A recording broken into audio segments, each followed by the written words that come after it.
Sir आपका बहुत बहुत शुक्रिया। उमेश भाई पटेल। नमस्कार अध्यक्ष महोदय जी, मैं इस महत्वपूर्ण डिमांड फॉर ग्रांट्स पर चर्चा के अवसर पर इस सदन में मेरे प्रदेश के लोगों की आवाज़ रखने के लिए खड़ा हूं। पर मैं भी एक बात से बहुत दुखी और आहत हूं। क्या ये सदन सिर्फ कांग्रेस और भाजपा और बड़े बड़े दलों का ही है? क्या हमारी आवाज़ नहीं है? हमारी जनता की समस्या नहीं है?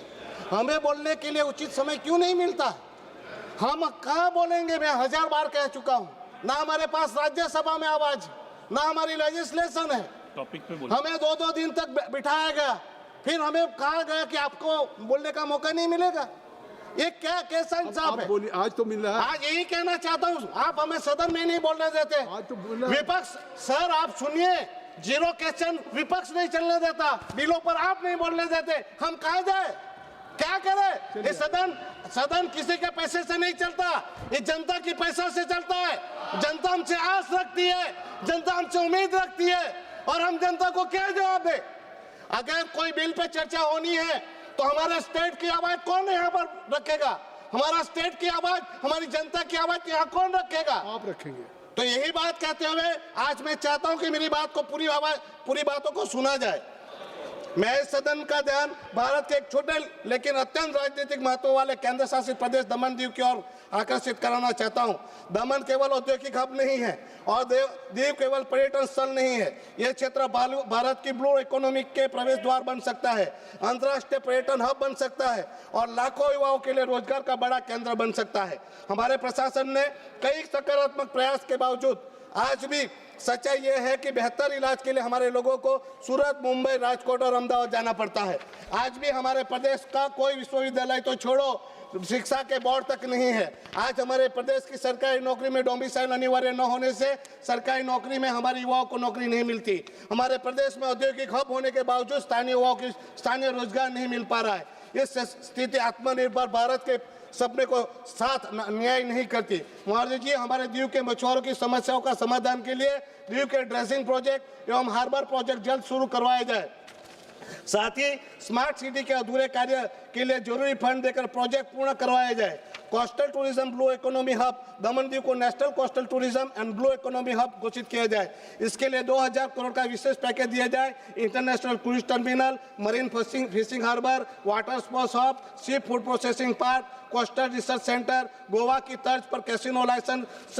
यदि सही नीति बने तो यह क्षेत्र गोवा से भी बड़ा पर्यटन केंद्र बन सकता है। अध्यक्ष महोदय, सूरत से मुंबई के बीच आज तक एम्स जैसे स्तर की कोई अस्पताल नहीं है। मैं सरकार से मांग करता हूं कि दमन में एम्स जैसी स्पेशलिस्ट हॉस्पिटल एम्स ही दिया जाए। यह केवल दमन दीव के ही नहीं बल्कि दक्षिण गुजरात और आसपास के क्षेत्रों को लाखों लोगों के लिए जीवन रक्षक होगा। दमन दीव में एजुकेशन, मरीटाइम और टूरिज्म सेंट्रल यूनिवर्सिटी की स्थापना की जाए। हमारे प्रदेश की मेडिकल कॉलेज में पीजी कोर्स के लिए जो फीस वसूली जा रही है वो बहुत ज़्यादा है, जिसको दिल्ली की सरकारी मेडिकल कॉलेज के पीजी के कोर्स की तरह कम रखा जाए। इसके साथ केवीके, आईसीएआर की संस्थान, समुद्री संस्थान केंद्र, ये समुद्री अर्थव्यवस्था और पर्यटन क्षेत्र के लिए राष्ट्रीय केंद्र बन सकता है। महोदय जी, दमन में ट्रैफिक और कनेक्टिविटी का एक बड़ा समस्या बनती जा रही है, इसलिए मैं केंद्र सरकार से निम्नलिखित योजनाओं की मांग करता हूं। नानी दमन मोटी दमन ब्रिज नेशनल हाईवे को जोड़ने के लिए नानी दमन वर्ड चौकी से मोटी दमन अंबावाड़ी तक दमन गंगा नदी पर नया ब्रिज बनाया जाए। इससे ट्रैफिक की समस्या का स्थायी समाधान होगा। नए कोस्टल ब्रिज बढ़ते पर्यटन को ट्रैफिक को देखते हुए जमपोर मोटी दमन से फरसा गुजरात ब्रिज, कड़िया नानी दमन से कोलग गुजरात ब्रिज के लिए केंद्र सरकार फंड दे। भविष्य की कनेक्टिविटी के लिए उदवाड़ा रेलवे स्टेशन से समुद्री के ऊपर सी लिंक मॉडल पर मोनोरेल जो नानी दमन से मोटी दमन को जोड़ते हैं वापी रेलवे स्टेशन से जुड़े, या फिर वाटर मेट्रो सेवा शुरू की जाए।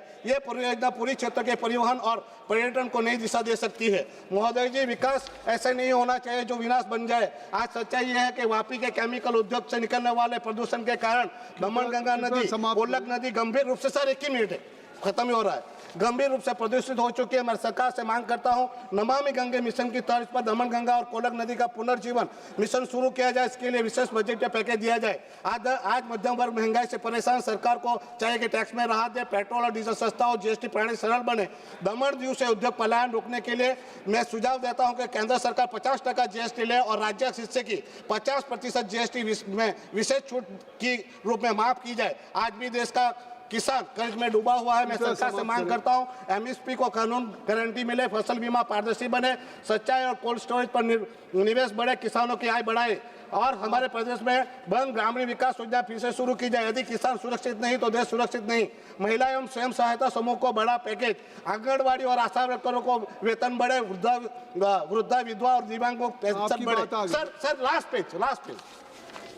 हर जिले में स्किल सेंटर, एमएसएमई का टैक्स राहत मिले, स्टार्टअप को सस्ता लोन मिले और खाली सरकारी पद भरे जाए जिसमें स्थानीय युवाओं को डोमिसाइल अनिवार्य किया जाए। स्थानीय रोजगार के लिए कोस्टल और की राहत दी जाए। इसके तहत board, manufacturing cluster, fish processing cluster, tourism startup और हैंडीक्राफ्ट एक्सपोर्ट जोन स्थापित किए जाए। माननीय वित्त मंत्री जी, यदि सरकार दमन जी को model coastal development regime resign के रूप में विकसित करती है तो ये क्षेत्र हजारों युवाओं को रोजगार देगा, देश की विदेशी मुद्रा दिलाएगा और आत्मनिर्भर भारत की मजबूत नींव बनेगा। मैं सरकार से आग्रह करता हूं कि ये बजट अमीरों का नहीं, आम आदमी का बजट बने, मुनाफे का नहीं, मानवता का बजट बने, सत्ता का नहीं, संविधान का बजट बने। ये सच्चे राष्ट्र निर्माण होगा। धन्यवाद। राजकुमार जी।